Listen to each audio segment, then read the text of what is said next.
तीन type muscles की अभी हमने देखी है, कार्डियक, स्केलेटल और स्मूथ।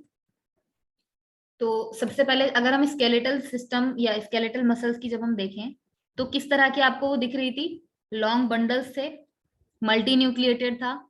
इस तरह का डायग्राम हमने स्केलेटल मसल का देखा। जो हमने अभी पीछे एक मसल फाइबर का स्ट्रक्चर देखा है वो मेनली आपकी स्केलेटल मसल्स की ही होती है, जिसमें आपका मसल है, मसल फाइबर है, मतलब एग्जैक्ट डायग्राम आप देखेंगे जूम इन करके तो स्केलेटल मसल का ही आपको इस तरह का देखने के लिए मिलेगा। बाकियों में थोड़ा थोड़ा वेरिएशन होगा, होंगी उनमें भी यही चीजें, बट क्योंकि यहाँ पे हम वॉलेंट्री एक्शन की बात कर रहे हैं, मसल कॉन्ट्रैक्शन की बात कर रहे हैं, तो ये सारी चीजें आपके कार्डियक सिस्टम में भी हो रही हैं और आपके स्मूथ मसल्स में भी हो रही हैं, बट वहां पर एग्जैक्टली आपको इस तरह का डायग्राम थोड़ा सा वेरी करके मिलेगा। जो भी हमने डीप करके समझा है वो स्केलेटल मसल को ही एक तरह से हमने समझा है। तो स्केलेटल मसल में आपका क्या क्या चीजें हैं, सबसे पहले लॉन्ग बंडल्स ऑफ सेल हैं, ये आप जिस तरह का सामने देख पा रहे हैं, बंडल्स टाइप का स्ट्रक्चर है जो सेल्स के लंबे लंबे से बंडल्स हैं और स्टिरेटेड हैं। स्टिरेशन का मतलब होता है जो आपका न्यूक्लियस है वो उसमें एक हॉरिजेंटल लाइन में अटैच्ड है। मल्टी न्यूक्लिएटेड है, इसका मतलब क्या है, न्यूक्लियस एक ही के पास बहुत सारे होंगे, एक सेल के पास बहुत सारे न्यूक्लियस हैं जो कि पूरे सेल के पेरीफेरी में लगे हुए हैं, पेरीफेरी यानी आउटर पार्ट पे, अंदर नहीं होगा। जैसे हम एक नॉर्मल सेल का जब स्ट्रक्चर देखते हैं तो न्यूक्लियस सेल के अंदर होता है, लेकिन यहाँ पर स्केलेटल मसल में क्या होगा, स्केलेटल मसल की जो एक सेल है, आप ये समझिए जो सामने डायग्राम है ये स्केलेटल मसल की एक सेल है, इस एक सेल के अंदर तीन न्यूक्लियस आपको सामने दिख रहे हैं, इसका मतलब ये मल्टी न्यूक्लिएटेड हो गया। और सेल की पोजीशन कहाँ है, बिल्कुल आउटर कवरिंग पे है, इसका मतलब जो न्यूक्लियस है वो पेरीफेरी ऑफ द सेल पर ही होगा। दूसरा, जो आपकी स्पाइनल और क्रेनियल नर्व्स हैं उनके साथ इन्वर्टेड इनर्वेटेड रहती हैं ये, मतलब जो आपकी स्पाइनल कॉर्ड है और जो आपकी ब्रेन से निकलने वाली नर्व्स हैं उनके साथ पूरा आपका एक जाल टाइप का फैला रहता है और उसी के साथ ये बन के आपके पूरे शरीर को बाहर से कवर करती हैं। ये अपने आप में तीन टाइप की होती हैं, जो रेड और डार्क कलर की दिखेंगी उनमें मायोग्लोबिन का अमाउंट ज्यादा होता है और माइटोकॉन्ड्रिया का कंटेंट इनमें पाया जाता है। जो मसल्स व्हाइट और पेल येलो कलर की दिखेंगी उनमें मायोग्लोबिन कम होता है और इनमें भी माइटोकॉन्ड्रिया कंटेंट पाया जाता है। लेकिन जो ना रेड कलर की होंगी ना व्हाइट ऑलमोस्ट पेल कलर की होंगी, इंटरमीडिएट सा कलर होगा, इनकी कैरेक्टरिस्टिक्स भी मिक्स मिक्स ही होती हैं। मायोग्लोबिन किसी में कम होगा, माइटोकॉन्ड्रियल कंटेंट होगा, किसी में मायोग्लोबिन ज्यादा होगा, माइटोकॉन्ड्रियल कंटेंट कम होगा। तो इस तरह से इंटरमीडिएट होंगी जिसकी कैरेक्टरिस्टिक्स भी व्हाइट और रेड फाइबर्स के बीच वाली होंगी। स्केलेटल मसल्स की जब हम बात करते हैं तो मेजोरिटी ऑफ द बॉडी का जो मास है वो इन्हीं स्केलेटल मसल्स से मिलकर बना होता है। अगर आपकी पूरी बॉडी का वेट 60 kg है तो ऑलमोस्ट 35 to 40 kg आपकी मसल्स का वेट होता है। तो इस तरह से स्केलेटल मसल्स के जो फाइबर हैं उनको आप देखेंगे तो ये कह सकते हैं कि towards the length of skeletal muscle, जैसे आप यहाँ पे डायग्राम में भी देख रहे हो, लेंथ के अक्रॉस ही आपका पूरा स्केलेटल मसल का सिस्टम बना हुआ होता है। स्केलेटल मसल का जो फाइबर है वो ड्यूरिंग द लेंथ अपना एक लेंथ से दूसरी लेंथ के साथ अटैच होता है। एक फाइबर आपका यहाँ पे है, दूसरे इसके आगे से ही स्टार्ट हो जाएगा, इस तरह से ही पूरा एक थ्रेड लाइक स्ट्रक्चर बनाते हुए मसल की फाइबर तैयार होती है, स्केलेटल मसल फाइबर की। यहाँ पर आपको स्केलेटल मसल के फाइबर में ब्रांचिंग देखने के लिए नहीं मिलेगी।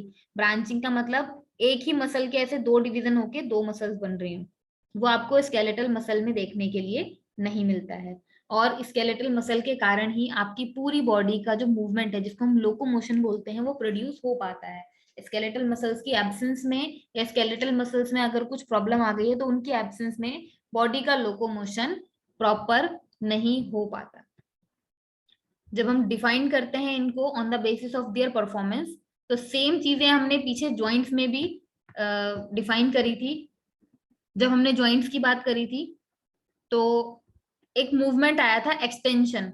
एक्सटेंशन मतलब जैसे आपने अपने एल्बो को बेंड किया और उसके बाद आप एल्बो को एक्सटेंड कर रहे हैं।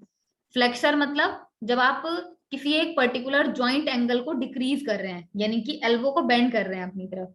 तो जब एल्बो बेंड हो रही है उस वक्त पे एक जॉइंट एंगल तो डिक्रीज हो ही रहा है, यानी कि जॉइंट तो मूव कर ही रहा है, बट उसके साथ साथ आपकी मसल्स कौन सी एक्टिवेट हो रही हैं, कौन सी मसल है जिसकी वजह से आप उसको स्ट्रेच कर पा रहे हैं पीछे। जैसे मैंने एक एग्जांपल पहले भी दिया था, अगर आपको कोई इंजेक्शन अपर आर्म में लगा है तो उसकी वजह से आपका पूरा फोर आर्म तक का जो हाथ है वो अकड़ जाता है, उसमें स्ट्रेस इतना हो जाता है कि आप हाथ से ग्रिपिंग भी प्रॉपर नहीं कर पाते हैं। और अगर आप एल्बो बेंड करते हैं तो बहुत ही आपका हाथ ढीला रहता है, आप हाथ से जान नहीं लगा पाते हैं। उस कंडीशन में क्या हो रहा है कि जॉइंट तो अपना काम प्रॉपर कर रहा है, लेकिन जो मसल्स के फ्लेक्सर हैं वो ढंग से काम नहीं कर पा रहे हैं, जिसकी वजह से आपकी बॉडी प्रेशर नहीं लगा पा रही है, मसल्स प्रेशर नहीं लगा पा रही है उस एंगल पे जॉइंट को लाने के लिए। तो आपकी जो मसल्स हैं फ्लेक्सर मसल, वो क्या होती हैं, जब आपकी बॉडी का कोई एक पर्टिकुलर जॉइंट एंगल डिक्रीज हो रहा है, उसको डिक्रीज करते हुए जो मूवमेंट हो रहा है, उस मूवमेंट में जो मसल छोटी हो रही है, जिस मसल की वजह से जॉइंट एंगल कम हो रहा है, उस मसल को हम कहते हैं फ्लेक्सर मसल। और उसी समय कोई दूसरी मसल एक्सटेंड हो रही होगी जिसकी वजह से आपका जॉइंट एंगल बढ़ेगा, जब आप उसको रिवर्स में लेके आएंगे तो उस मसल को कहेंगे एक्सटेंसर मसल। यानी कि जब आप अपने हाथ को बेंड करेंगे तो आप फील करके देख सकते हैं, अगर आप अपने अपर आर्म के ऊपर अपना एक पाम सेट करें, दूसरे हाथ को आप बेंड करना शुरू करें, तो आप महसूस करेंगे कि हाथ को बेंड करते हुए आपकी जो फोर आर्म है उसके ऊपर बाइसेप वाली जो मसल्स हैं वो थोड़ी सी टाइट होती हैं। लेकिन जब आप हाथ को स्ट्रेच करते हैं तो पोस्टीरियर पार्ट जो आपका ट्राइसेप वाली जो मसल्स हैं वो एक्टिवेट होती हैं, वो एक्सटेंड होती हैं। इट मींस फ्लेक्सर मसल्स कुछ और होंगी और एक्सटेंसर मसल्स कुछ और होंगी। इसके बाद आती हैं आपकी अडक्टर और एबडक्टर मसल्स। अडक्टर मसल्स क्या है, अगर आपकी बॉडी को बिल्कुल सेंट्रल लाइन में अलाइन कर दिया जाए, तो जैसे हम ट्विस्टिंग करते हैं ना पर्टिकुलर कटी चक्रासन वगैरह में, ट्विस्टिंग करते हुए आपकी मीडियन प्लेन से दूर की तरफ अगर लेके जा रहा है कोई मूवमेंट आपकी बॉडी को, तो उसमें जो मसल्स एक्टिवेटेड हैं वो एबडक्टर मसल्स हैं। और अगर टुवर्ड्स द मीडियल प्लेन लेके आ रहा है तो वो एडक्टर मसल्स हैं। स्पिंचर मसल्स आपकी बॉडी में ऐसी होती हैं जो सर्कुलरली अटैच्ड रहती हैं और बॉडी की कुछ ओपनिंग्स में ये लगी हुई होती हैं। फॉर एग्जांपल जो आपका एक्सक्रीटरी सिस्टम में यूरिन पार्ट होता है जहां से आप यूरिन करते हैं, वहां पर स्पिंचर मसल्स होती हैं। जब आपको महसूस होता है कि यूरिनरी ब्लैडर फिल हो चुका है and now I have to go for urination, उस वक्त पे वो मसल्स वॉलेंट्री आप ओपन करते हैं और यूरिन आपका बाहर बॉडी से आ पाता है। उन मसल्स को बोलते हैं स्पिंचर मसल्स, जो कि सर्कुलरली अरेंज होती हैं और बॉडी की कुछ ओपनिंग्स को कंस्ट्रक्ट करती हैं। इस तरह से on the basis of movement performed by the muscles, we have 5 types of skeletal muscles, which is flexor, extensor, adductor, abductor and spincher. Flexor जो जॉइंट एंगल को डिक्रीज करते हुए एक्टिवेटेड है, एक्सटेंसर जो जॉइंट एंगल को बढ़ाते हुए activated है, अडक्टर जो मीडियन प्लेन की तरफ आपके शरीर को लेकर आने में एक्टिवेटेड है, एबडक्टर जो मीडियन प्लेन से दूर ले जाने में एक्टिवेटेड है, और स्पिंचर मसल्स जो सिंपली बॉडी की ओपनिंग्स में काम आती हैं। यामिनी 3 और 4 पॉइंट, इनको अभी मैं आपको एक वीडियो या एनिमेशन के रूप में दिखाऊंगी तो शायद आपको ये समझ में आ जाएगा, ज्यादा परेशान होने की जरूरत नहीं है। तो इस तरह से आपकी skeletal muscles on the basis of type of movement 5 तरह की होती है। इसके बाद जब हम स्मूथ मसल्स की बात करते हैं तो स्मूथ मसल में यहाँ पे आपको कोई भी स्टिरेशन देखने के लिए नहीं मिलेगा, यानी कि आपका जो न्यूक्लियस है उसका अरेंजमेंट आपको प्रॉपर वैसा नहीं मिलेगा जैसा आपका पीछे स्केलेटल मसल्स में हमने देखा है। यहाँ पे पर्टिकुलर एक सेल में एक ही न्यूक्लियस होगा, कॉन्ट्रेक्टाइल फाइबर इसमें होंगे, लेकिन स्टिरेशन की कमी होगी। जैसा कि आप पीछे आपने स्केलेटल मसल में देखा स्टिरेशन, जैसे अगर मैं दोबारा इसको दिखाऊं डायग्राम को, स्टिरेशन हम इस प्रोसेस को बोल रहे हैं। जैसे आप यहाँ पे देख रहे हो ना, ये पूरी एक मसल है, इसमें यहाँ पे आपको लाइंस लाइंस नजर आ रही होंगी, ये अरेंजमेंट है कुछ, ये इस अरेंजमेंट को हमने स्टिरेशन कहा, और ये अरेंजमेंट आपको वहां स्मूथ मसल्स में देखने के लिए नहीं मिलेगा। मसल 3 टाइप की होती हैं। फिर उन 3 टाइप्स में से जो पहली है स्केलेटल मसल, वो 5 तरह की होती है। 3 टाइप की हमने मसल्स बताई, यामिनी का एक डाउट है कि 3 टाइप की मसल्स हैं तो फिर 5 टाइप की कैसे हुई, क्लियर हुआ यामिनी? ठीक है, 3 टाइप की मसल्स हैं, उनमें जो पर्टिकुलर आपकी स्केलेटल वाली है वो स्केलेटल वाली अपने मूवमेंट के बेसिस पे 5 तरह की है। स्केलेटल मसल स्टिरेटेड होती हैं, स्मूथ मसल्स स्टिरेटेड नहीं होती। यहाँ पे देखो, आप डायग्राम में ही देख पा रहे होंगे, इनका जो अरेंजमेंट है मसल सेल्स का वो एक पर्टिकुलर लॉन्गिट्यूडनल लाइन में नहीं है, ये कन्वर्जेंट है, यानी कि किसी एक पॉइंट पे आकर मिल जा रही है और किसी एक पॉइंट पे आके डाइवर्ज हो जा रही है। इनमें कॉन्ट्रैक्टाइल फाइबर होते हैं, यानी कि ये कॉन्ट्रैक्ट कर सकती हैं, एक्सपेंड कर सकती हैं, लेकिन यहाँ पे ऑर्डर अरेंजमेंट नहीं होता है, स्टिरेशन नहीं होता है, ऑर्डरली ये उसी पर्टिकुलर पैरेलल लाइंस में अरेंज्ड नहीं होंगी। स्मूथ मसल्स को अगर आप देखें तो ये कहाँ पे होती हैं बॉडी में, अभी जैसे मैंने पीछे एक डायग्राम भी दिखाया था, जैसे आपका एब्डोमेन हो गया, स्मॉल इंटेस्टाइन हो गया, लार्ज इंटेस्टाइन हो गया, जितने भी आपके बॉडी में वॉलेंट्री फंक्शन नहीं है, इनवॉलेंट्री फंक्शन है, उनमें आपको सारी स्मूथ मसल्स देखने के लिए मिलेंगी। जो लंग्स के अंदर एल्वोइली होते हैं, जहाँ पे ऑक्सीजन भरती है और आपके ब्लड में मिक्स होती है, वो भी आपका स्मूथ मसल्स का ही बना होता है। ये पूरे स्मूथ मसल्स का चाहे कॉन्ट्रैक्शन हो चाहे एक्सपेंशन हो, ये ऑटोनॉमिक नर्वस सिस्टम के थ्रू काम करता है, यानी कि ये आपके हाथ में नहीं है। आपका जितना भी फंक्शन होगा स्मूथ मसल्स का वो सारा आपके ब्रेन से कनेक्टेड होगा और वो ऑटोमेटिकली चलेगा, वॉलंटरी होगा। जितने फिलामेंट्स इसके हैं, आप जैसे यहाँ पे डायग्राम में भी देख रहे हो, ये एक जैसे मोर पंख टाइप का होता है उस तरह की पत्ती जैसी शेप है। तो यहाँ पर ये फिलामेंट्स किसी एक पर्टिकुलर ऑर्डर में अरेंज्ड नहीं है, स्टिरेशन की कमी है। ये कुछ पॉइंट्स हैं जो आप स्मूथ मसल्स के बारे में ध्यान रख सकते हैं। ये इनवॉलेंट्री होती हैं, हमारे कंट्रोल में नहीं होती हैं। जितने भी वेसिकल स्ट्रक्चर है बॉडी में, यानी कि जो हॉलो स्ट्रक्चर है, वहां पे आपको स्मूथ मसल देखने के लिए मिलेंगी। जैसे अगर हम बात करें अपने पेट की, पेट के अंदर जो फूड पाइप है जहां से हम खाना खाते हैं, फूड पाइप से आपकी या जीभ से ही आपकी स्मूथ मसल्स जो है वो स्टार्ट हो जाती हैं। जीभ के पीछे से जो फूड पाइप स्टार्ट होता है, फूड पाइप की जो वॉल है वो स्मूथ मसल की है। फूड पाइप से नीचे आता है खाना तो वो आमाशय में जाता है, यानी कि आपका एब्डोमेन में जाता है, वो भी स्मूथ मसल का होता है। अगर पूरी बॉडी में सोचो, ना हवा हो ना पानी हो ना खाना हो, तो जो फूड पाइप है वो क्या है, एक हॉलो स्ट्रक्चर है, पाइप नुमा। नीचे आपका जो पेट है वो भी अंदर से खाली एक डब्बे जैसा है। जो स्मॉल इंटेस्टाइन है वो सर्कुलेटेड पाइप जैसी एक वायर जैसा है। तो इस तरह से जितने भी बॉडी में वेस्कुलर स्ट्रक्चर्स हैं, यानी कि जो अंदर से खाली हैं, अंदर उनमें कुछ नहीं है, वो सब आपके स्मूथ मसल्स के बने हुए होते हैं। रिगार्डिंग या resting the cardiac system, cardiac system भी ऐसा ही है, उसमें अगर ब्लड निकल दिया जाए तो वो भी खाली दिखता है अंदर से, बट कार्डियक सिस्टम में जो मसल्स हैं वो अलग होते हैं। तो इस तरह से आपकी स्मूथ मसल्स हैं। लास्ट में कार्डियक मसल्स की जब बात आती है तो इनका स्ट्रक्चर जब आप देखोगे, यहाँ पे क्रॉस स्टिरेशन आपको देखने के लिए मिलेगा, ब्रांचेस देखने के लिए मिलेंगी, न्यूक्लियस जो है वो एक सेल के सेंटर पे होगा।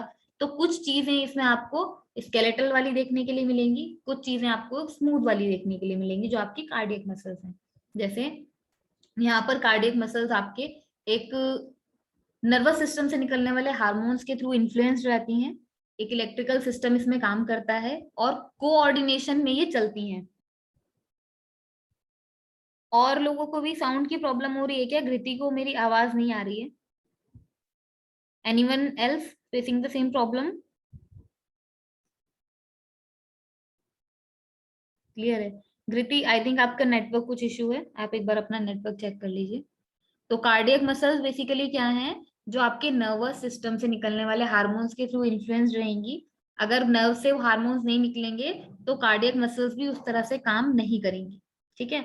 लेकिन यहाँ पर एक इलेक्ट्रिकल सिस्टम भी काम करता है जिसके थ्रू यहाँ मसल्स का कॉन्ट्रैक्शन कोऑर्डिनेट होता है। जैसे आपका हार्ट है, हार्ट को जब अभी हम आगे डीप में पढ़ेंगे तो आप देखेंगे कि हार्ट के जो दो पार्ट्स हैं, लेफ्ट और राइट, वो एक कार्डियक रिदम में चलते हैं जिसकी वजह से हमारी हार्ट बीट जनरेट होती है।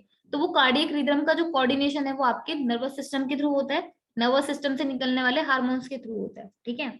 जब आप कार्डियक मसल्स की बात करते हैं तो ऑब्वियसली बात है कहाँ पे होंगे, कार्डियक सिस्टम में।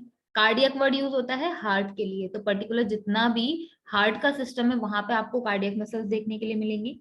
ये भी आपके ऐच्छिक नियंत्रण में नहीं है जो हार्ट का फंक्शन है, इसलिए ये भी ऑटोनॉमिक नर्वस सिस्टम के थ्रू ही कनेक्टेड रहेगा।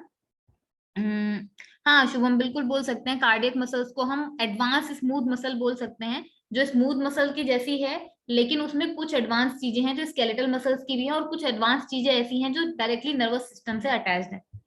तो यहाँ पे हम अगर शेप की बात करें तो इसमें स्टिरेशन देखने के लिए मिलेगा, जहाँ पे स्टिरेशन के बाद आप देखेंगे तो ये ब्रांचिंग भी आपको देखने के लिए मिलेगी, और पैटर्न जो है वो इसका इरेगुलर काउंटर्स जैसा होगा, बाकी सेल्स की तरह इसमें नहीं होगा। जबकि आपका स्केलेटल में जो था एक ही सेल के अंदर मल्टी न्यूक्लिएटेड था, ये मल्टी न्यूक्लिएटेड नहीं है, एक सेल के अंदर आपको एक ही न्यूक्लियस देखने के लिए मिलेगा, बट यहाँ पे ब्रांचिंग जरूर देखने के लिए मिलती है, जो कि ना स्केलेटल में है ना स्मूथ मसल्स में है।